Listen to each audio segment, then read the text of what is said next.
देखिए we have discussed three topics: noun, pronoun, adjective. Now today we will discuss about the topic of verb. verb verb क्या है? देखिए हिंदी में हम इसे कहते हैं क्रिया. क्रिया मीन्स एक्शन. एक्शन, जो भी हमारा एक्शन है, any action we are performing is called verb. कोई भी एक्शन हो, कोई भी काम हो सकता है, वो लिखना, पढ़ना, दौड़ना, भागना, सोना, every word denoting an action. So every word is a verb.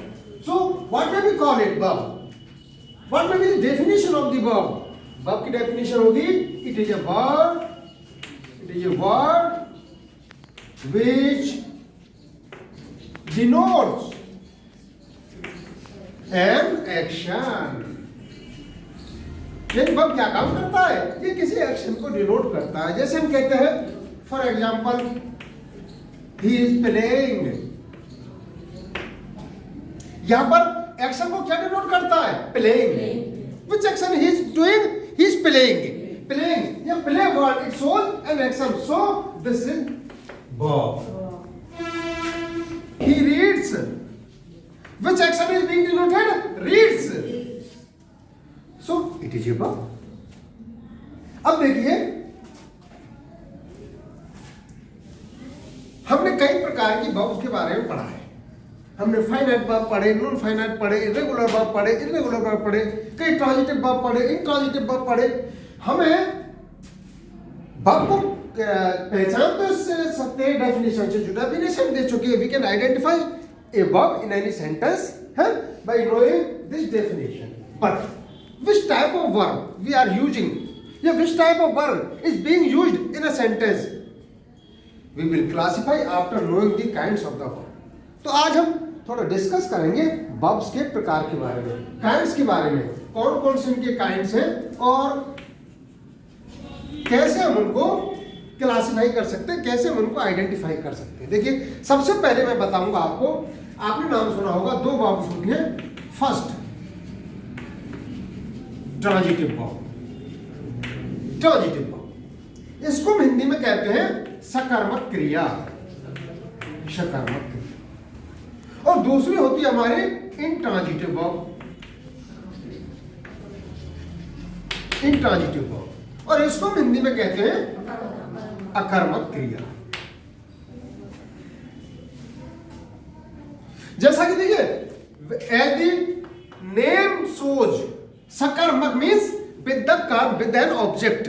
जो ऑब्जेक्ट के साथ है वर्ब, जिस वर्ब के साथ कोई ऑब्जेक्ट आता है, आना चाहिए, मस्ट है, that is called transitive verb, सकर्मक. और जैसा कि नाम से है अकर्मक, without an object, without any कर्म, जिसमें कर्म की आवश्यकता नहीं, ऑब्जेक्ट की आवश्यकता नहीं, वो कहलाती है अकर्मक क्रिया.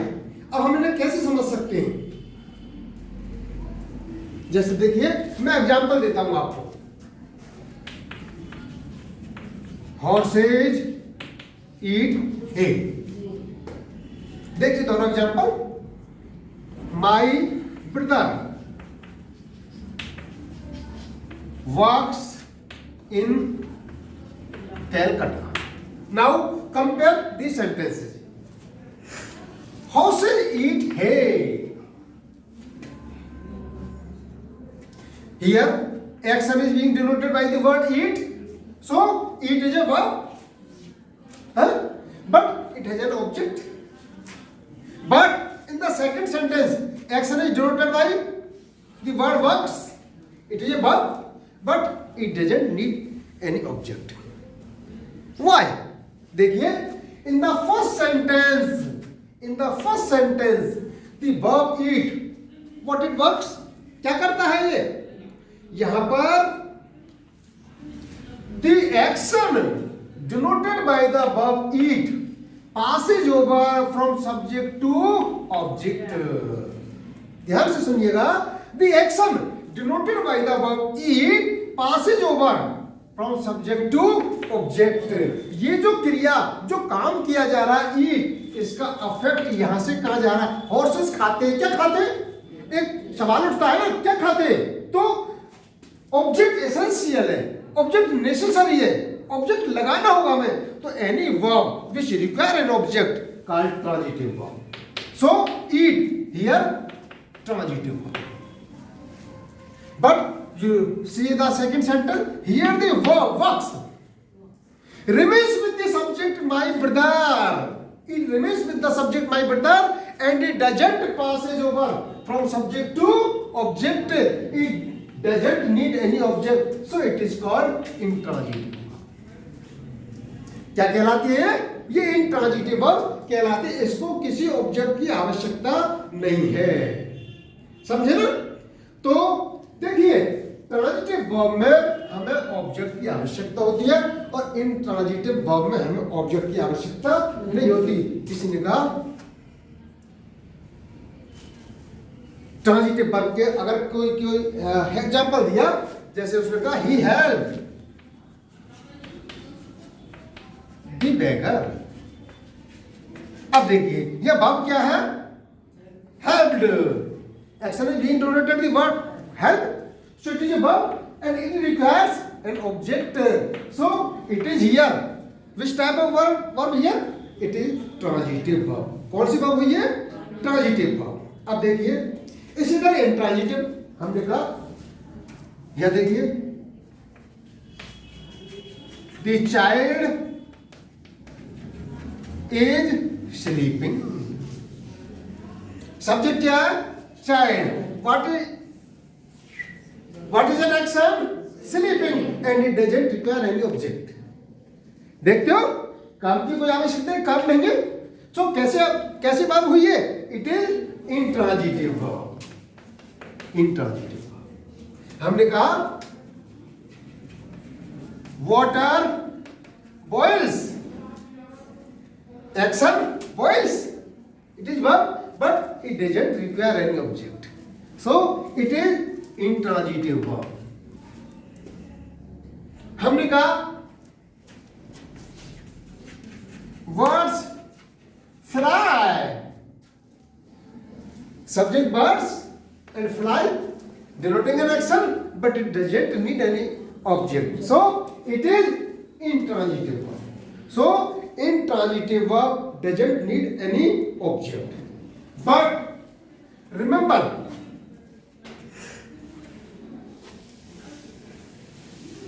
some intransitive verb may also be used as intransitive verb. intransitive verbs को हम transitive verb के रूप में भी यूज कर सकते हैं. जैसे देखिए हमने लिखा था water boils. यहां पर boils कौन सी verb है? intransitive. लेकिन अगर मैं लिखूं he boils water, here the action denoted by the verb boils require an object. So here boils works as an transitive verb. यहां पर ये कौन सी verb हो गई? Transitive verb. हमने कहा words fly. Here fly intransitive verb.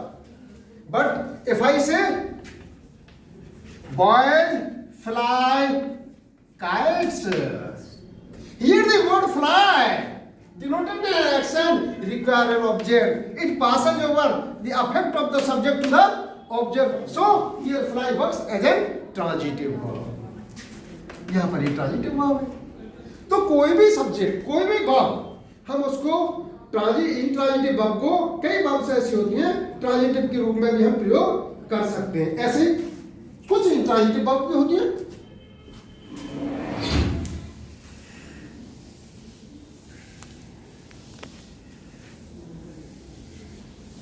कुछ intransitive verb भी होती है जिनको कि हम ट्रांजिटिव वर्ब के रूप में यूज कर सकते हैं.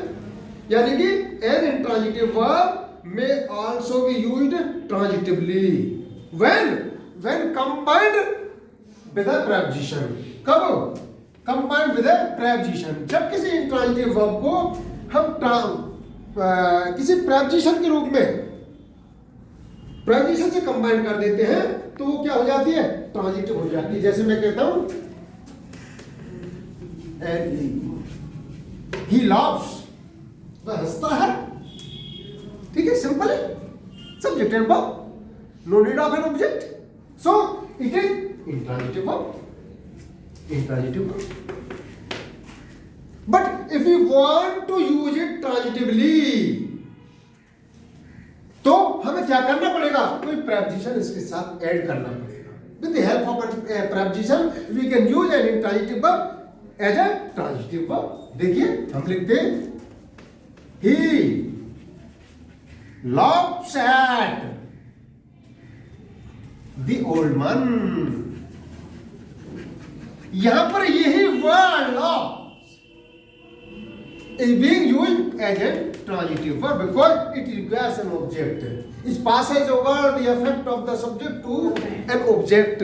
So here we are using this verb as a transitive verb and here as an intransitive. तो हम किसी वर्ब को ट्रांजिटिव के रूप में यूज करते हैं, वो इंट्रांजिटिव के रूप में भी यूज हो सकती है, इंट्रांजिटिव वर्ब ट्रांजिटिव वर्ब के रूप में यूज हो सकती है. ये हमारे दो प्रकार हुए, transitive verb and intransitive verb. Are you clear? It's okay. Now अगले वीडियो में हम इनके जो और भी प्रकार हैं वो वर्ब के प्रकार आपको बताएंगे. जब सारे प्रकार क्लियर हो जाएंगे तो वर्ब के बारे में आपको पूरी जानकारी हो जाएगी. इसके बाद कभी आपको वर्ब को छांटना पड़े, क्लासिफाई करना पड़े, आइडेंटिफाई करना पड़े तो आपको कोई दिक्कत नहीं होगी. ठीक है ना? It's okay. नेक्स्ट वीडियो में हम अगले प्रकार बताएंगे.